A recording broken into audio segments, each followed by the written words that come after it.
So it's time for another Behind the Scriptures. So a lot of people think that Matthew, in the Bible, they're familiar with who Matthew is, the Gospel of Matthew.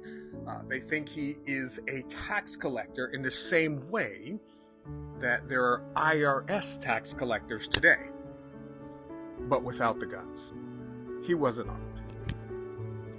But he wasn't actually a tax collector. He didn't work for the government. He was contracted to the government, so he was a debt collector.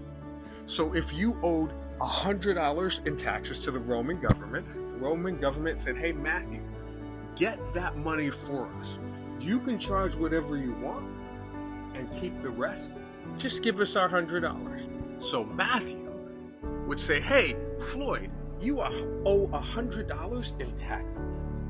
I'll pay that for you. You can pay me back over time, but you have to pay me back $500. You can handle that. He would look at someone else and say, hey, you owe $100, but because you own a couple of businesses, I know times are hard, you'll have to pay me back $2,000 over time.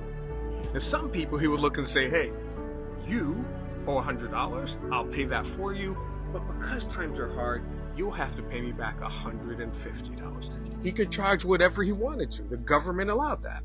Technically today, we call that loan sharking. Technically today, that's also illegal. Unless you become a corporation and open a bank, because there are banks today that charge what they call payday loans and will give you $300 to make sure your lights and gas don't get cut off, but you pay back $700.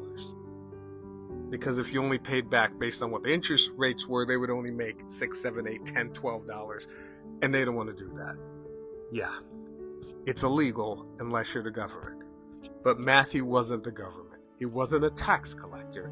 He was a debt collector, which is why a lot of the Jewish people didn't trust Matthew, because the Bible said that you're not supposed to treat your brethren that way. You're not supposed to manipulate them. You're not supposed to take advantage of them, which is why a lot of people don't trust the church today, because there are a lot of congregations that will take money from the people instead of using their resources to help the people,